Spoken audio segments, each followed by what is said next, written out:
तो exercise 16A complete हो चुकी है। आज की क्लास में एक्सरसाइज 16B स्टार्ट करेंगे, जिसका क्वेश्चन नंबर 1 है the two diagonals are not necessarily equal in a. 4 options दिए हुए हैं, तो क्या करना है, take the correct answer in each of the following.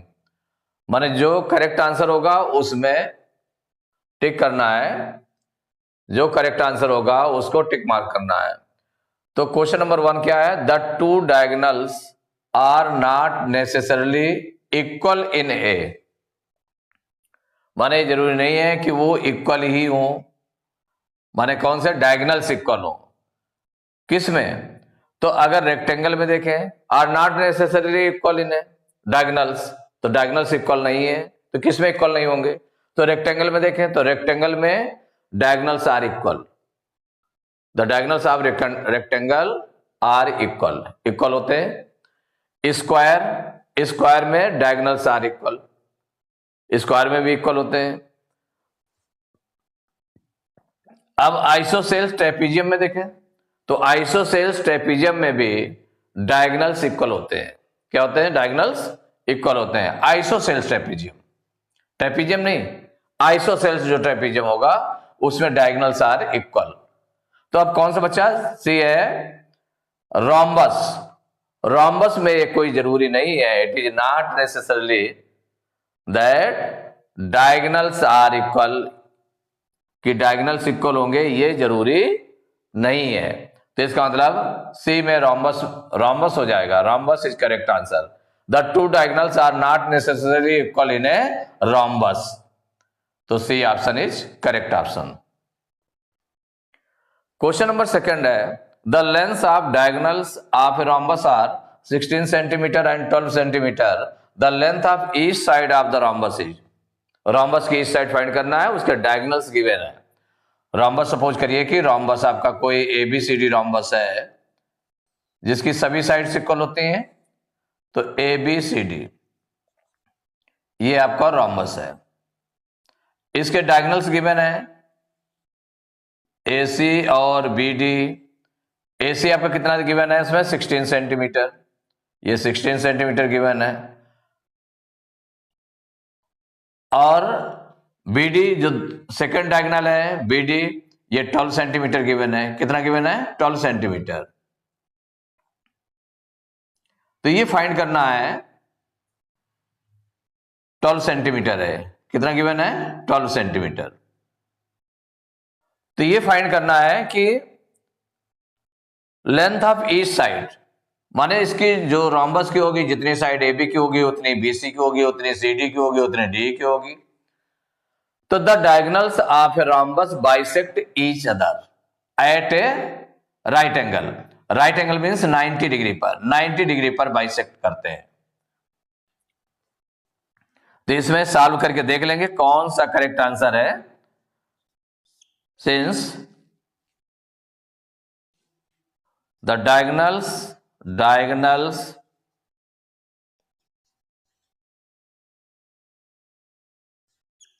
of a rhombus bisect each other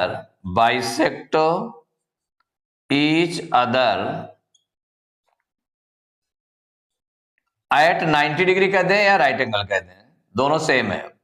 eight 90 degree माने 90 डिग्री पर बाइसेक्ट करते हैं। किसमें बाइसेक्ट करते हैं? 90 डिग्री पर। तो इसका मतलब ये ट्रायंगल जो बनेगा आपका, ये सपोज करिए ये आपका है O। क्या है? O। जहां पर बाइसेक्ट कर रहे हैं वो O पॉइंट है।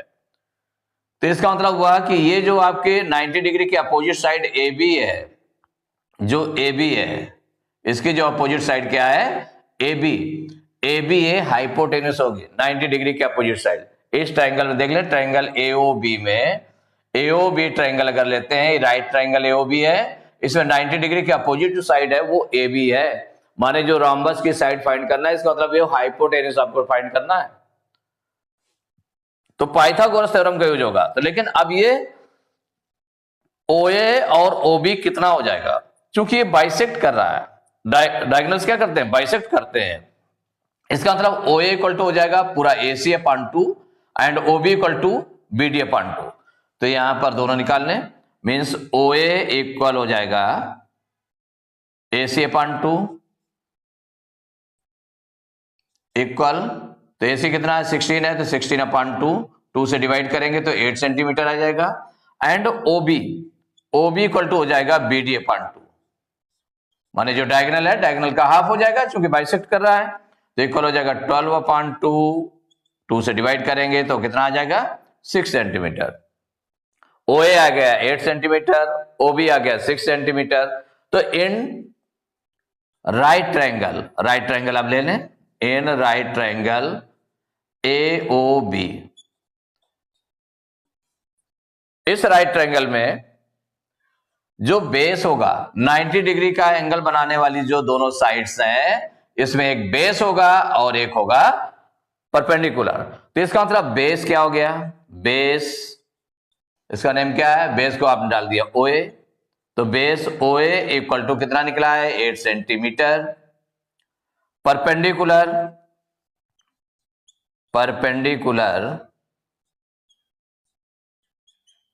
कौन सा है, ओ बी है, तो perpendicular O B equal to 6 centimetre.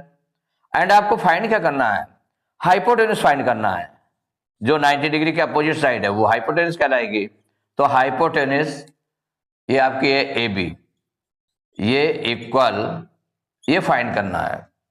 तो जब फाइंड करना है तो बाय पाइथागोरस थ्योरम का यूज करेंगे, क्योंकि राइट ट्रायंगल में पाइथागोरस थ्योरम का यूज करते हैं। तो बाय पाइथागोरस थ्योरम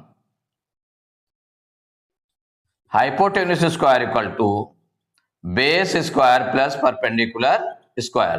तो हाइपोटेन्यूज क्या है आपका, हाइपोटेन्यूज ए बी है, तो ए बी स्क्वायर जो साइड है उसकी, तो A B square equal to base आपका कितना था 8 सेंटीमीटर, तो 8 स्क्वायर प्लस 6 स्क्वायर, तो A B square equal to 8 का स्क्वायर करेंगे तो 8 इंटू 8, 8 जा 64 प्लस 6 का स्क्वायर 6 जा 36, इन दोनों को ऐड कर लेंगे कितना हो जाएगा 100, तो A B square equal to हो गया 100। तो A B square equal to, अब ए बी की वैल्यू से निकालनी है तो हम क्या करें, ये किसका स्क्वायर है 100 किसका स्क्वायर है, तो 10 का स्क्वायर है, तो दोनों तरफ स्क्वायर है, तो ए बी इक्वल टू क्या हो जाएगा, स्क्वायर कट गया, तो ए बी इक्वल टू आ गया 10 सेंटीमीटर। ये 10 सेंटीमीटर क्या है, ए बी ईस्ट साइड, माने जो the length of east side of rhombus, तो यही हो गई द लेंथ ऑफ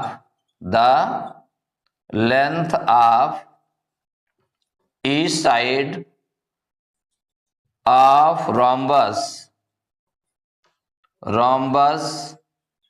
इक्वल हो गया 10 सेंटीमीटर। अब देख ले कौन सा ऑप्शन इसमें करेक्ट ऑप्शन है, तो इसमें देखें तो 10 सेंटीमीटर किसमें, सी में, तो सी में कितना लिखा हुआ है 10 सेंटीमीटर, तो the length of each side of the rhombus is 10 centimetre, तो C option is correct option. तो question number 3, two adjacent angles of a parallelogram are 2x + 25 degree and 3x - 5 degree, माने टू एडजेसेंट एंगल्स दिए हैं parallelogram के, तो the value of x is, कि x की value इसमें क्या होगी। एडजेसेंट एंगल्स तो कोई भी पैरेललोग्राम है, सपोज करिए पैरेललोग्राम है A B C D parallelogram है, तो इसके एडजेसेंट एंगल्स मीन्स हो गया कि angle A and angle B, ये एडजेसेंट एंगल्स है, माने एडजेसेंट एंगल्स मीन्स क्या हो गया कि जो वन साइड है उसके दोनों एंड पर जो एंगल बनते हैं ये एडजेसेंट एंगल्स हो गए। तो कोई भी एक साइड ले गई तो एडजेसेंट एंगल्स हैं, तो एडजेसेंट एंगल्स दिए हुए हैं मीन्स ये और ये, तो the sum of adjacent angles of parallelogram is 180 degree. तो आपको ये पता है, सॉल्व करके देख लेंगे कौन सा ऑप्शन करेक्ट है, since the sum of two adjacent angles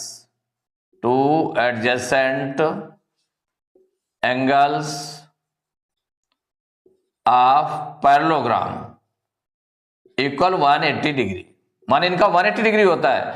तो जो टू एडजेसेंट एंगल्स कौन कौन से गिवन है, एक दिया है 2x + 25 और उसका नेक्स्ट दिया हुआ है 3x माइनस 5, दोनों को प्लस करेंगे माने 2x plus 25 plus 3x minus 5 equal 180 degree.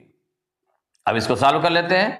तो देखिए 2x और 3x कितना हो गया, 5x हो गया, प्लस 25 माइनस 5, तो 25 में 5 माइनस करेंगे तो 20 आ जाएगा, प्लस का बड़ा इसलिए प्लस का 20 इक्वल हो जाएगा 180 डिग्री। तो 5x इक्वल टू कितना हो जाएगा, 20 डिग्री को ट्रांसपोज करेंगे तो 180 माइनस 20, तो 5x इक्वल 120 में से 180 में से 20 माइनस करेंगे तो कितना आ जाएगा, 160 आ जाएगा। तो x इक्वल टू कितना हो जाएगा 160, और 5 को ट्रांसपोज कर देंगे तो डिवाइड में चला जाएगा, तो 5 1 जा 5, 5 3 जा 15, 16 में 15 माइनस करेंगे 1 0 उतारा 10 हो गया, 5 2 जा 10, तो मीन्स x इक्वल टू हो गया 32 डिग्री, माने इतना आ गया। ये हम 32, x की वैल्यू हमारी क्या हो गई 32, ये आपका आंसर हो गया। क्या पूछा जा रहा था, the value of x is, तो x की वैल्यू कितनी आ रही है 32, तो इसका मतलब B option is correct option. तो question number 4, the diagonals do not necessarily intersect at right angles in a, माने ये कोई जरूरी नहीं है कि वो राइट एंगल्स पर उसके डायगोनल्स बाइसेक्ट करें, माने इंटरसेक्ट कहां पर करें, जो राइट एंगल्स पर, तो राइट एंगल्स मींस 90 डिग्री पर इंटरसेक्ट करें। तो कौन कौन से हो सकते हैं, तो इसमें जो दिया है ऑप्शन में दिया हुआ है पैरेललोग्राम, रेक्टेंगल, रोम्बस, काइट। तो यहां अगर हम देखें कि किन में रोम्बस की प्रॉपर्टी में क्या है कि the diagonals of rhombus bisect each other at 90 degree, 90 degree पर बाइसेक्ट करते हैं। इसका मतलब ये तो आपका आंसर नहीं होगा ना, क्योंकि 90 डिग्री पर बाइसेक्ट कर रहे हैं। वो ऐसा होना चाहिए कि जो बाइसेक्ट माने 90 डिग्री पर ना कट करे, ऐसे हमें फिगर्स देखनी है, ऐसे शेप्स देखना है। काइट में, तो काइट में भी अगर हम देखते हैं तो काइट सपोज करिए ऐसे है, इस तरह से, तो जब इसके डायगोनल्स को हम ज्वाइन करेंगे तो ये 90 डिग्री पर कट करेंगे। किस पर कट करेंगे, 90 डिग्री पर, तो इसका मतलब ये भी 90 डिग्री पर कट करेंगे। तो ये भी इसका जो आंसर है कि do not necessarily intersect at right angle, तो ये भी आपका इसका ऑप्शन नहीं होगा, काइट भी नहीं होगा। अब चलते हैं यहां पर पैरेललोग्राम। तो the diagonals of parallelogram bisect each other, bisect करते हैं, 90 डिग्री पर कट नहीं करते हैं। क्या करते हैं, बाइसेक्ट तो करते हैं लेकिन 90 डिग्री पर कट नहीं करते हैं। ये कोई कंपलसरी नहीं है, नेसेसरी नहीं है कि वो 90 डिग्री पर कट करेंगे। तो इसका मतलब ये ऑप्शन हो गया आपका, ए ऑप्शन इज करेक्ट। अब बी को हम देख लेते हैं, चेक कर लेते हैं। तो रेक्टेंगल में भी अगर हम देखें तो रेक्टेंगल भी उसके जो डायगोनल्स है बाइसेक्ट करते हैं, लेकिन 90 डिग्री पर कट करेंगे ये जरूरी नहीं है, कंपलसरी नहीं है। तो जब कंपलसरी नहीं है तो बी भी ऑप्शन आपका होगा कि जो do not necessarily intersect at right angle. तो इसके दो ऑप्शंस हैं, करेक्ट हैं, एक पैरेललोग्राम और दूसरा rectangle.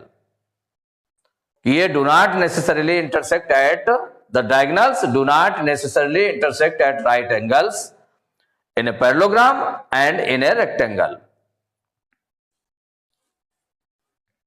Question number 5, the length and breadth of a rectangle are in the ratio 4:3 if the diagonal measures 25 centimeter, then the perimeter of rectangle is, perimeter of rectangle find करना है, ratio दिया, length और breath का ratio दिया 4:3, perimeter find करना है। इसका मतलब लेंथ और ब्रेथ हमें पहले फाइंड करना पड़ेगा कि इसकी एक्चुअल लेंथ कितनी होगी, एक्चुअल ब्रेथ कितनी होगी, चूंकि रेशियो दिया हुआ है।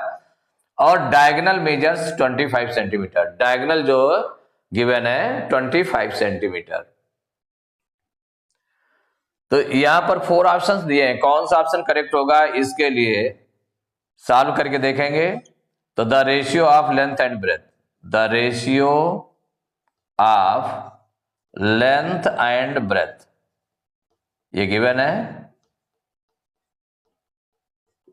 इक्वल 4:3। और क्या गिवन है, डायगोनल, डायगोनल ऑफ रेक्टेंगल कितना गिवन है, ये दिया 25 सेंटीमीटर। फाइंड क्या करना है आपको, perimeter of rectangle, perimeter of rectangle ये फाइंड करना है। देखिए डायगोनल जो दिया हुआ है, तो डायगोनल आपको क्या हो गया, तो लेंथ और ब्रेथ का रेशियो जब दिया है तो इसको हम लेट कर लें, let length be 4x and breadth be 3x centimetre, माने ये भी सेंटीमीटर और 4x centimetre and 3x centimetre.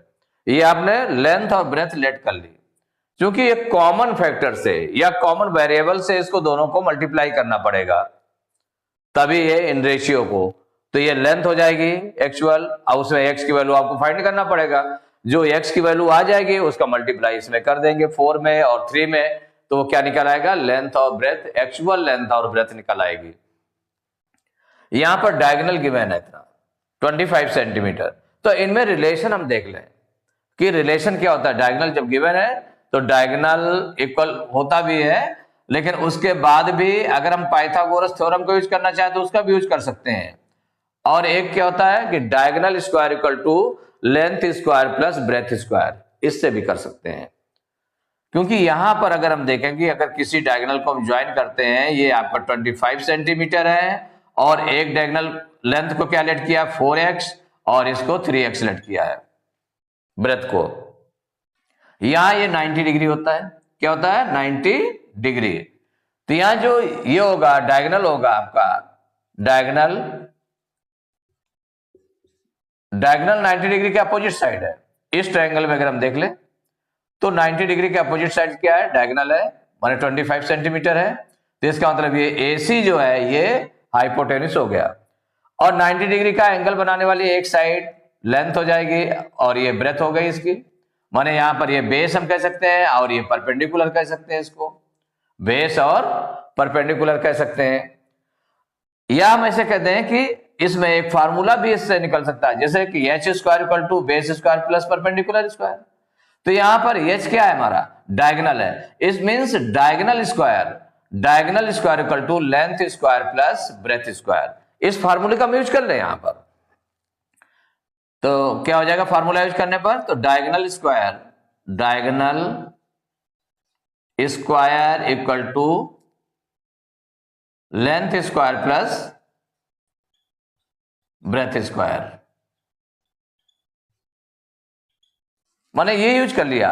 Pythagoras theorem से यूज कर लिया आपने। पाइथागोरस थ्योरम से देखें तो ये आपका हाइपोटेन्यूस है, तो हाइपोटेन्यूस स्क्वायर मींस क्या हो गया, डायगोनल स्क्वायर इक्वल टू ये लेंथ स्क्वायर माने base square plus perpendicular square means length square plus breadth square, ये फार्मूला यूज हो गया। तो डायगोनल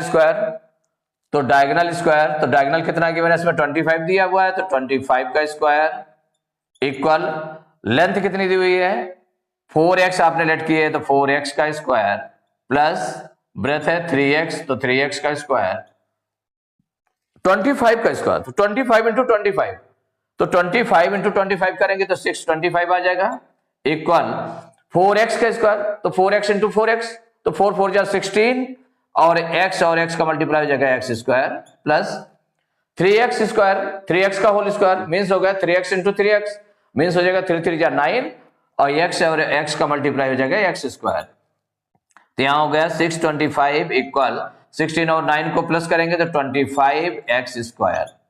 अब x स्क्वायर की वैल्यू क्या आ जाएगी, 25 को इधर ट्रांसपोज कर दें तो 625 अपान 25, अब 25 से इसको डिवाइड करें तो 25 बन जा 25 और ये 25 2 जा 50, 62 में 50 माइनस करेंगे तो 12 आएगा, क्या आएगा 12, 5 उतार लेंगे 20, तो क्या हो गया 125 हो गया। तो 25 5 जा 125 मींस ये कितना आ गया, x स्क्वायर इक्वल टू आ गया 25, यही है ना। तो x की वैल्यू कितनी आ जाएगी, तो x स्क्वायर इक्वल टू ये किसका स्क्वायर है 25 किसका स्क्वायर है 5 का स्क्वायर है, तो x इक्वल टू, दोनों तरफ स्क्वायर स्क्वायर है, तो x इक्वल टू कितना हो गया 5। ये जब x की वैल्यू 5 आ गई तो इससे हम लेंथ निकाल लें, तो लेंथ इक्वल 4x आपने लेट किया है, तो 4x इक्वल टू हो जाएगा 4 इंटू एक्स की वैल्यू हो गई 5 इक्वल टू 4 5 जा 20 सेंटीमीटर। एंड ब्रेथ आपकी क्या हो जाएगी, 3x लेट किया है आपने, तो इक्वल हो जाएगा 3 इंटू एक्स की वैल्यू 5 हो गई, तो 3 5 जा 15 सेंटीमीटर। ये निकला है। अब इसके बाद हमको निकालना क्या है, पेरीमीटर ऑफ रेक्टेंगल निकालना है। तो पेरीमीटर ऑफ रेक्टेंगल का फार्मूला राइट कर लें, तो perimeter of rectangle equal 2 into length plus breadth equal 2 into length हमारी कितनी निकली 20 प्लस ब्रेथ कितनी हो गई 15, तो 2 इंटू 20 और 15 को प्लस करेंगे कितना आ जाएगा 35, तो 35 टू जा कितना हो गया 70 सेंटीमीटर। यूनिट राइट कर दिए, तो ये 70 सेंटीमीटर। क्या निकालना था इसमें, the length and breadth of rectangle are in the ratio 4:3। If the diagonal measures 25 centimeter, then the perimeter of rectangle is, तो पेरीमीटर रेक्टेंगल का क्या होगा, ये 4 ऑप्शंस दिए हैं, तो कितना आया पेरीमीटर ऑफ रेक्टेंगल 70 सेंटीमीटर। कौन सा ऑप्शन करेक्ट है, सी ऑप्शन, तो सी ऑप्शन में 70 सेंटीमीटर, तो C option is correct option. तो एक्सरसाइज 16B के क्वेश्चन नंबर 5 तक कंप्लीट हो चुके हैं। नेक्स्ट क्लास में क्वेश्चन नंबर 6 से स्टार्ट करेंगे।